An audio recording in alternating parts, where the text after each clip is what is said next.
Hello and welcome to the final installment of our study in the Screwtape letters, what we have called our virtual school discipleship.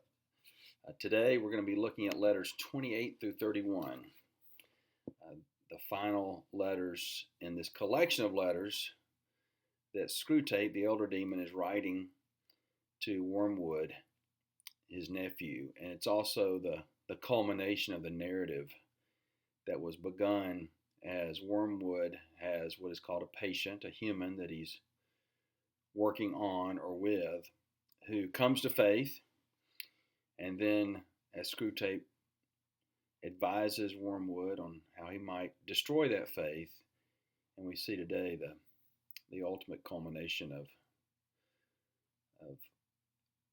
whether Wormwood succeeds or fails, and we'll save that for the last letter.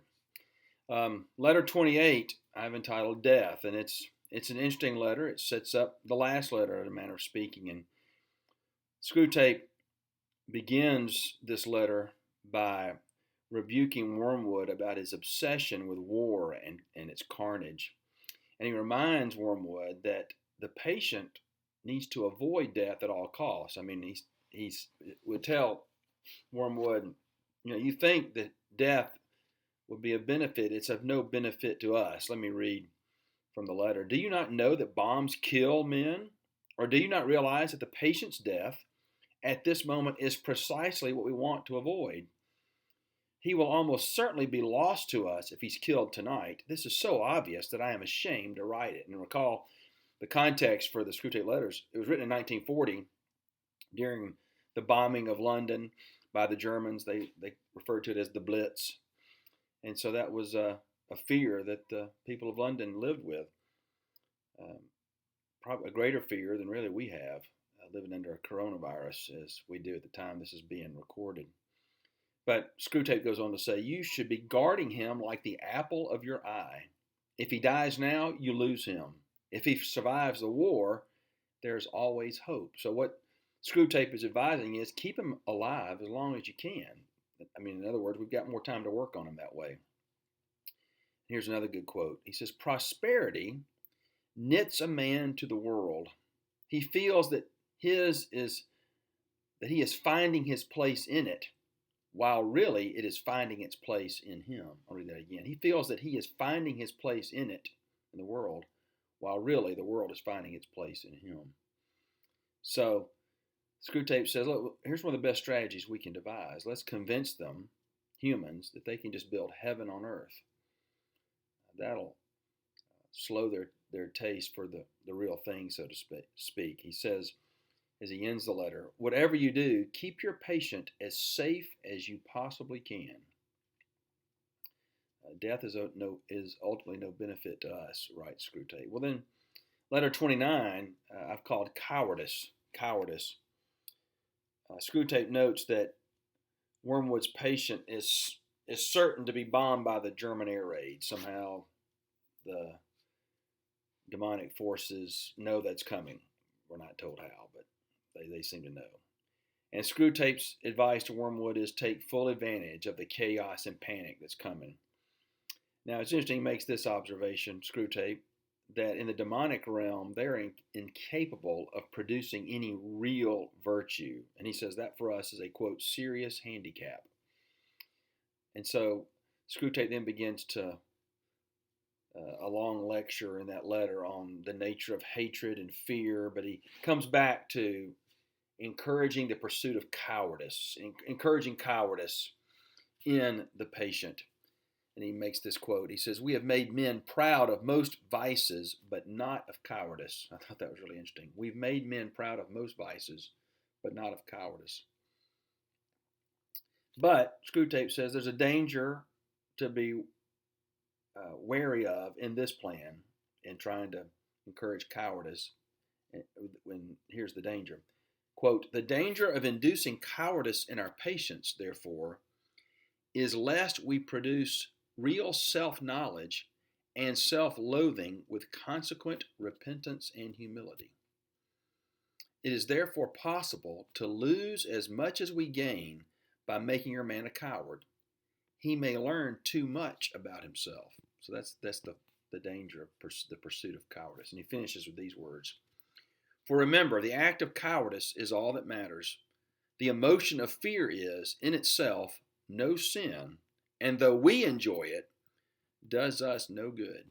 I thought that was interesting. The act of cowardice is all that matters. The emotion of fear itself is no sin. He says, though we enjoy it, it does us no good. So that's letter 29, cowardice. What about letter 30? I've entitled that one fatigue, and I'm going to be even briefer with this letter than I was with the first two we looked at already. But Screwtape mentions that Wormwood could expect good results from the patient's fatigue. I mean, that's you think about how that's a reality of your own life, how that fatigue, even physical weariness, can lead us into sins ranging from irritability and a bad temper to giving in to temptation.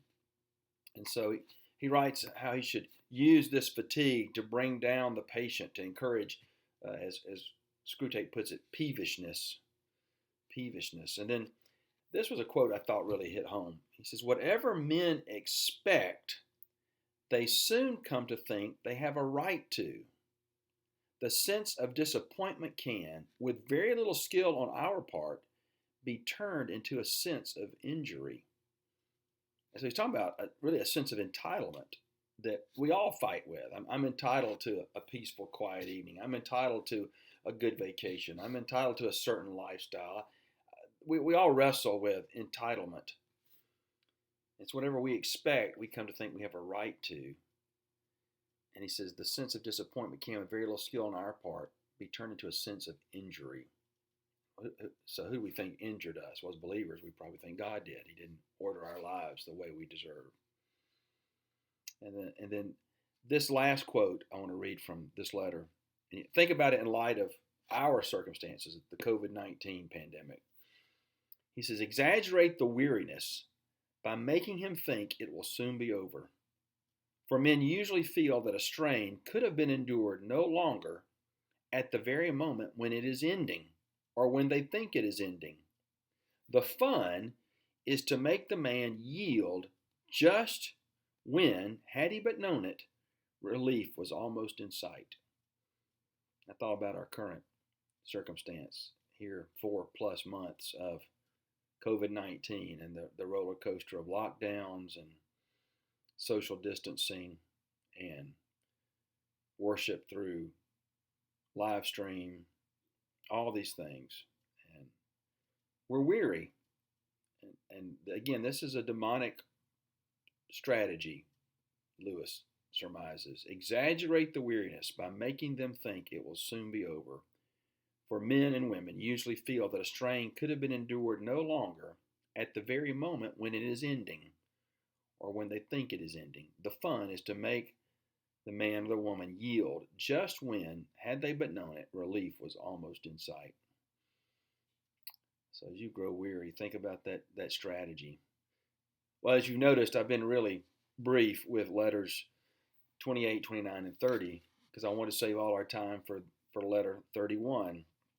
And as I began to prepare this lesson on letter 31, as I was going over and over it, I kept thinking, as letter 31, oh, that's a good quote. Oh, that's a good quote. Oh, I want to read that. I want to read that. And really what I came to was I just want to read the last letter. And so that's what I'm going to do for this last lesson is actually read this last letter aloud for all of us. I'm using my copy of the Screwtape letters I've had for, I think I got this when I was in college. It's letter 31, Screwtape writing to Wormwood.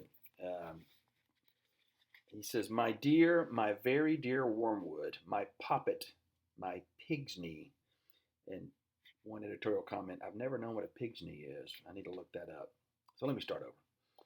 My dear, my very dear Wormwood, my poppet, my pig's knee, how mistakenly, now that all is lost, you come whimpering to ask me whether the terms of affection in which I address you meant nothing from the beginning. Far from it. Rest assured, my love for you and your love for me are as like as two peas. I have always desired you, as you, pitiful fool, desired me. The difference is that I am the stronger. I think they will give you to me now, or a bit of you. Love you? Why, yes, as dainty a morsel as I ever grew fat on. You have let a soul slip through your fingers. The howl of sharpened famine for that loss re-echoes at this moment through all the levels of the kingdom of noise down to the very throne itself. It makes me mad to think of it. How well I know what happened at the instant when they snatched him from you. There was a sudden clearing of his eyes, was there not, as he saw you for the first time, and recognized the part you had had in him, and knew that you had it no longer. Just think, and let it be the beginning of your agony. What he felt at that moment, as if a scab had fallen from an old sore, as if he were emerging from a hideous, shell-like tetter, as if he shuffled off for good and all a defiled, wet, clinging garment. By hell, it is a misery enough to see them in their mortal days, taking off dirtied and uncomfortable clothes and splashing in hot water and giving little grunts of pleasure, stretching their eased limbs. What then of this final stripping, this complete cleansing? The more one thinks about it, the worse it becomes. He got through so easily. No gradual misgivings, no doctor's sentence, no nursing home, no operating theater, no false hopes of life, sheer instantaneous liberation. One moment it seemed to be all our world, the scream of bombs, the fall of houses, the stink and taste of high explosive on the lips and in the lungs, the feet burning with weariness, the heart cold with horrors, the brain reeling, the legs aching. Next moment, all this was gone. Gone like a bad dream, never again to be of any account. Defeated, outmaneuvered fool. Did you mark how naturally, as if he had been born for it, the earth-born vermin entered the new life? How all his doubts became, in the twinkling of an eye, ridiculous? I know what the creature was saying to itself. Yes, of course, it was always like this. All horrors have followed the same course, getting worse and worse and forcing you into a kind of bottleneck till, at the very moment when you thought you must be crushed, behold, you were out of the narrows and all was suddenly well. The extraction hurt more and more, and then the tooth was out. The dream became a nightmare, and then you woke. You die, and then you're beyond death. How could I have ever doubted it? As he saw you, he also saw them. I know how it was. You reeled back dizzy and blinded, more hurt by them than he had ever been by bombs. The degradation of it, that this thing of earth and slime could stand upright and converse with spirits before whom you, a spirit, could only cower. Perhaps you'd hoped that the awe and strangeness of it would dash his joy. But that is the cursed thing. The gods are strange to mortal eyes, and yet they are not strange. He had no faintest conception till that very hour of how they would look, and even doubted their existence. But when he saw them, he knew that he had always known them, and realized what part each one of them had played at many an hour in his life when he had supposed himself alone, so that now he could say to them one by one, not, "Who are you?" but, "So it was you all the time." All that they were and said at this meeting woke memories. The dim consciousness of friends about him which had haunted his solitudes from infancy was now at last explained. That central music in every pure experience, which had always just evaded memory, was now at last recovered. Recognition made him free of their company almost before the limbs of his corpse became quiet. Only you were left outside. He saw not only them, he saw him. This animal, this thing begotten in a bed, could look on him. What is blinding, suffocating fire to you is now cool light to him, is clarity itself, and wears the form of a man. You would like, if you could, to interpret the patient's prostration in the presence, his self-abhorrence and utter knowledge of his sins, yes, Wormwood, a clearer knowledge even than yours, on the analogy of your own choking and paralyzing sensations when you encounter the deadly air that breathes from the heart of heaven. But it's all nonsense.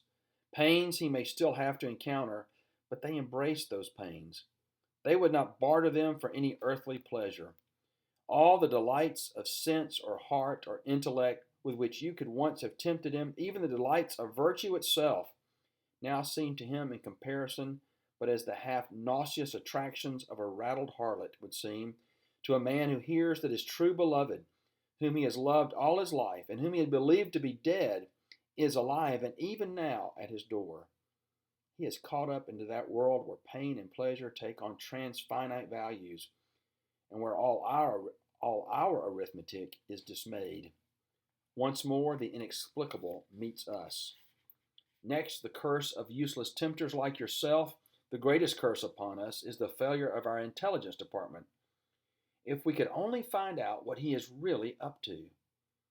Alas, alas, that knowledge in itself, so hateful and mawkish a thing, should yet be necessary for power. Sometimes I am almost in despair.